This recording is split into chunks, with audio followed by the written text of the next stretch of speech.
There are a total of about 18 eons that inhabit the Star Rail universe. Each of these god-like beings represent a wide range of different concepts, from destruction to knowledge. Their paths or sphere of influence largely affects how each of them behaves and functions. While some are benevolent and benign, others among them are some of the most dangerous and destructive beings to ever exist. So in this video, we are going to discuss 5 of the most dangerous eons in Honkai Star Rail. Before we explore that further, if you want to see more Honkai Star Rail content, do consider subscribing to the channel. To some of you, dangerous can be a subjective thing. In the context of this video, it just means how threatening they are to the universe at large. Have they done things that endanger humanity or planets or even existence itself? Stuff like that. This video is going to more or less focus specifically on the Aeons and their actions, rather than what their paths or followers might practice. Also, this isn't in any particular order, so number 1 on the list isn't any stronger or more dangerous than the one at number 5, for example. Let's start off with a pretty obvious one, the Aeon of Destruction Nanook. It goes without saying that an Aeon focused purely on destruction is going to be pretty dangerous. You see, Nanook believes that the existence of the universe and everything in it is a mistake, and his only goal in life is to correct that mistake.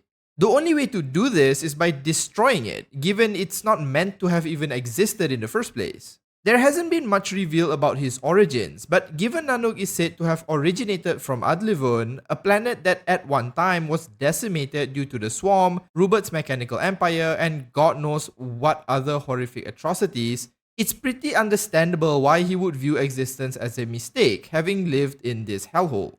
It's likely whoever Nanook was when they were mortal suffered greatly at the hands of these outside oppressors and gradually began to believe that the universe is flawed. Regardless of his background or motivations, he's pretty dangerous given he has no qualms about destroying anything and everything in his path. Some Aeons may act differently depending on the circumstance. Nanook is not one of them. He wants to destroy everything and does not discriminate between the scale of the destruction he causes, whether it's an entire galaxy or a single planet.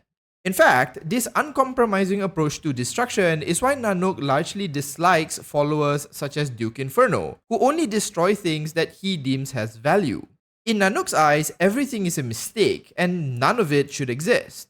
Even the Stellaron Hunters reveal that at some point, Nanook will achieve his goal, and when the main character first meets him in the simulated universe, there were no words exchanged, he just outright killed them.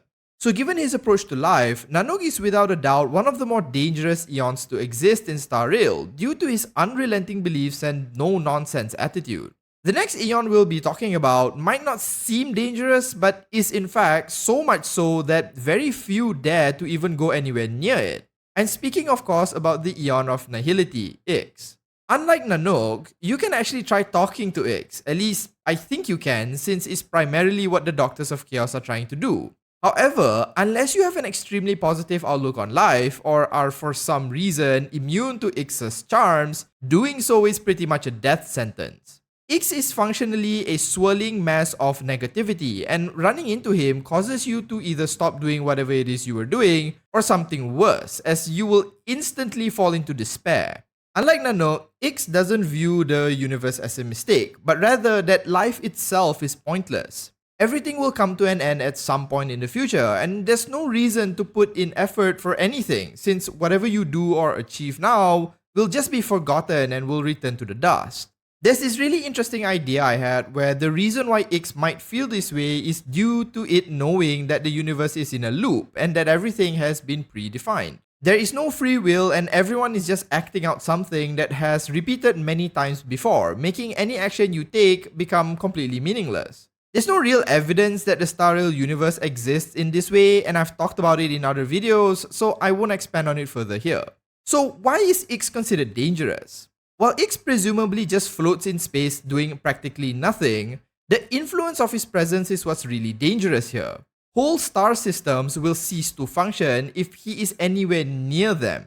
People will lose their will to live, and entire planets will cease to function, causing rampant destruction and death. Supply chains will cease, trade will stop, and in general, everybody just falls into crushing despair. The ramifications of this isn't just in the locations Ix is in, but affects the larger universe as well, especially planets that depend on those Ix has affected for things like trade and supplies. And all of this is purely due to his presence alone.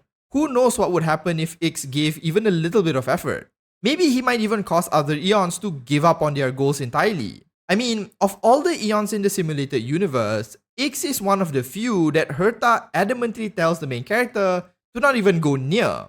Ix is functionally a black hole of despair, and if you can't see the danger in that, I'm not sure what else I can do to convince you. Moving on from this depressing space miasma, the next one on this list is a bit more lighthearted, at least on the surface. An Aeon said to only be pursuing laughter, fun, and entertainment. But in truth, there is a much darker side, a more sickening reason behind the laughter the god of elation pursues. That's right, third on this list is the laughter itself. Aha. Now, when I made a video a while back about which path or Aeon you should follow should you be isekai into Star Rail, a number of you actually chose elation, and I get that. They're probably the most fun and free of all the paths, and it's about maximizing your personal enjoyment. That's how the elation is marketed. However, what elation and its followers fail to mention is that while the pursuit of laughter is all there are also no limits or rules about how you might approach it. This means that for those of you who are a bit chill and just want to tell jokes or pull the occasional prank or two, you are also lumped in with some of the more depraved people in the universe. Both of you pursue elation just in different ways. I'm sure most of you would see Sampo as an endearing fellow, right? Even Giovanni was pretty tame. But did you feel a chill down your spine when you first met Sparkle? Would you feel safe if Sparkle was your senior mask fool instead of Sampo? I mean, just go look at her trailers. They are all super unhinged and really creepy. This duality is what makes Aha so dangerous. Yes, he wants to only pursue laughter, but his sense of humor ranges from the benign to outright sadistic. Take the morning actors as an example, a faction associated with elation who actively oppose elation but gifted with Aha's blessings because he thought it would be funny.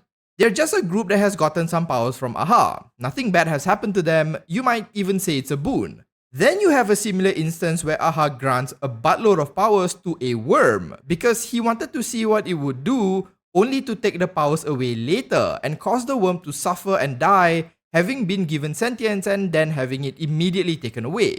They are fundamentally the same joke, but one greatly suffered while the morning actors just got some random powers. The uncertainty in which Aha operates from moment to moment is why I think he is dangerous and deserves a spot on this list. He can go from telling you a joke to removing all of your limbs just to see how you'd flounder without batting an eye, assuming he has eyes. He even tricked the Nameless and spent a few years traveling with them, building their trust, only to end up blowing up the Astral Express, killing a bunch of them. Unpredictability can lead to some extremely dangerous situations. At least with Nanook, you can be sure he will destroy you, but with Aha, you never really know. He's your friend right now, but who knows how he'll treat you later down the line. Next up on this list is Honkai Star Rail's champion Chomper, a god that has been banned from any and all buffets in the Star Rail universe, the Aeon of Voracity Oroboros. The danger that Oroboros poses comes from the same place Nanook does. While Nanook is out destroying things, Oroboros is forever trying to satiate its endless hunger. It has been referred to as the drinker of worlds, the unsatisfied devourer, and a sentient black hole, and will not discriminate its next meal. People, starships, space stations, planets, suns, everything is on the menu for the Aeon of Voracity. It has as many mouths as there are planets, and endlessly consumes everything it runs into, leaving areas devoid of planets or stars. And yet, it's never full, and will continue to devour anything and everything almost like some ancient eldritch horror. Oroboros is also said to have been ascended from a leviathan, space dragons that took the Aeons themselves to fight against. So imagine that, an ascended leviathan Aeon hybrid who only has their next meal on its mind. You cannot talk to it, you cannot convince it to eat something else, and it's unlikely you would ever kill it. Oroboros is practically a natural disaster. When its many mouths open and you gaze into its abyssal maw, there is nothing you can do but to accept it. This is why it's one of the more dangerous Aeons. And the only solace we have is that perhaps it isn't big enough to completely eat up the entire universe. But that's not really a matter of if, but more a matter of when. Now, most of the Aeons I've talked about on this list are dangerous because in one form or another, they are destroyers. Aha, Nanook, and Oroboros ultimately just destroy things, physical things.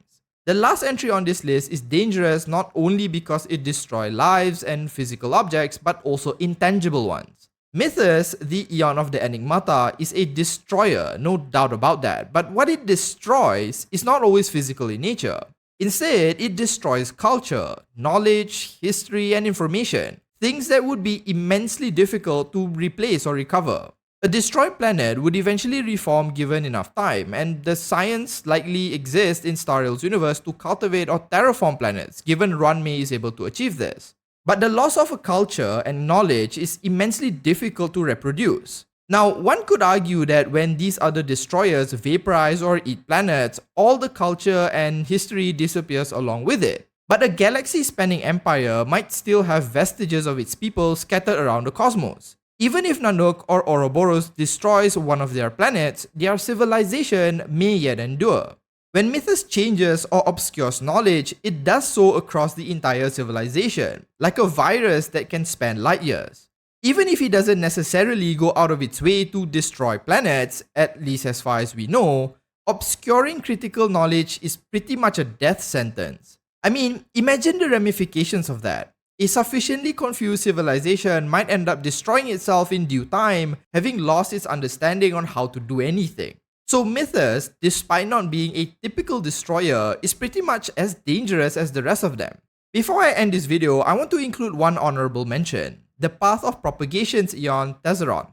Now in this case, it was the swarm itself that was dangerous. I mean, before Nanook was even in the universe, these spacefaring insects were the primary cause of a lot of destruction, Adlivun included. In fact, they were suspected to be one of the reasons why Nanook ascended to godhood. It took an immense amount of effort and several eons to functionally stop them, and even then, the insects of the swarm still exist today.